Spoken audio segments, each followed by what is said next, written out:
like for Popper, I emailed him a few days ago. Hey John, I'm going to be there. He goes, let's rock.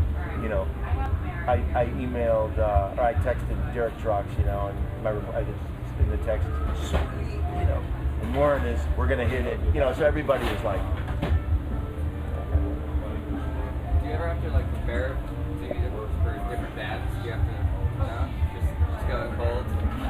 Do you guys ever plan what songs you're gonna do, or is it just like spot They do. on? They tell me. They put me for 2 seconds, but that's about it. But like for Phil last night, That was, I had no idea what was happening. He just said react. He just said react to what's going on. That's great. Yeah. And I was a little nervous. I didn't know what was going. And all the guys in the band went, "You're on your own." You know, we just sort of all react. So, and I look at Phil, and so I just kind of, I could see that, you know, in a few minutes that there was a lot of interaction going on all the time, and that's what he wanted. He wanted to keep the stuff constantly moving in another direction. So I just tried to keep adding to and pushing the thing, and maybe, you know, adding a saxophone where they're not used to hearing it, not getting in the way of the vocals, and trying to take it to another place. You know, so, John Boquette, 991 PLR with Bill Evans, artist in residence here at the Vibe. He has sat in with Jessica Trucks Band, Blues Traveler, and Warren Haynes and Government Mule, and Phil and Friends. As you were answering earlier, there was no real prep, but have you played these songs with any of these artists before? I mean, do you show up at other gigs? I didn't play. I've never played the songs with Phil Lesh before. I have played one of the songs I played with Warren Haynes. I've sat in with him before and played that too. With Derek Trucks, no, I've never played that before. Nor have I played when I played with Blues Traveler. So I just have to keep a very open mind and just be aware of that, of what's going on with the band when they look at me to play, and I can hear right away what key it's in, where I think it's going. You have to sort of like take all the information really fast, and then try to add and be a part of the band, you know. But they just throw the key at you, basically? They don't even throw the key at me, they just say go. I find the key in my... So it's a testament to your professionalism that you can just fall onto the track. Well, it's like kind of... Monterey. Well, you know, it's... Yeah, but you know, it's really funny. Right before... Me and John Medeski have known each other for a long time, and we always like tease each other and put us on all the time. So right before the encore with Phil last night, he goes up to me and says, and they haven't said anything about keys, he goes, by the way, this encore is in B flat minor. For sure B flat minor. It was in B. So I go up there and I'm kind of starting to mess around and I'm thinking, whoa, this is really, maybe my horn is going out or something. He looks at me, you got B flat minor. It's not a B flat minor. And I'm messing around with my mouthpiece a little bit, and I look over and he's sitting there going, I said, and I realized it was in B, and he was laughing hysterically. But we're trying to ask a lot of the artists, like, what was your first exposure to the Grateful Dead and that whole jam band experience? Well, you know, I'm a jazz musician, you know, but I've listened to all kinds of music, so I'll know a few tunes here and there from all the different bands over the years.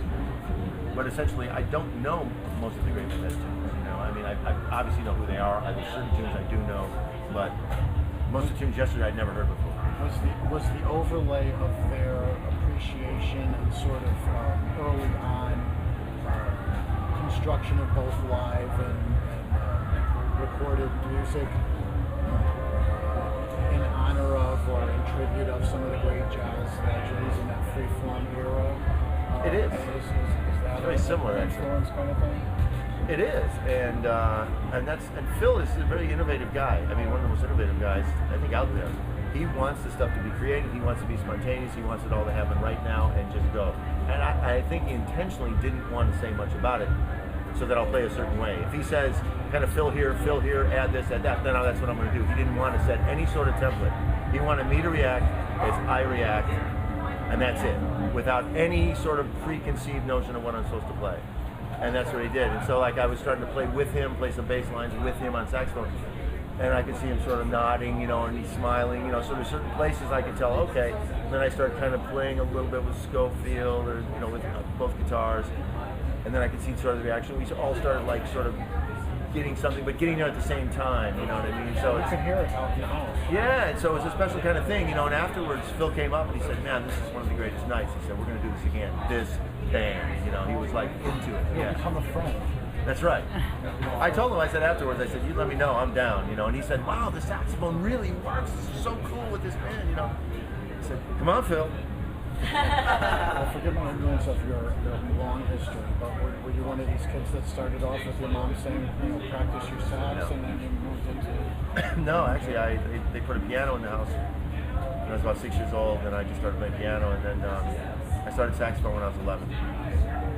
Following jazz, you were leaning toward jazz. Yeah, my aunt and my father had jazz records in the house, and so I was always listening to jazz. I never really heard much rock and roll until I was in my 20s at all. And so I did a thing 1990, 91 with Mick Jagger for solo records of his, and he's asking me all about these records. Well, you know this record and this record, and I said, sorry. He's looking at me. Where are you from? You haven't heard these? I'm like, no, I'll name some jazz things that maybe you haven't heard. He wants to talk cotton picking blues, and you want to talk like Miles Davis, right? Exactly, but I think it still works. It's all a language. Music is all a language. If you can speak it, you can speak with anybody, whenever. So. Well, fantastic. Great pleasure meeting you. Bill Evans played with Tedeschi Trucks Band, Warren Haynes and Government Mule, Phil and Friends. He's going to be the newest host of the Friend community, the Phil and Friend. And today with Blues Traveler, John Burkett, 99.1 PLR.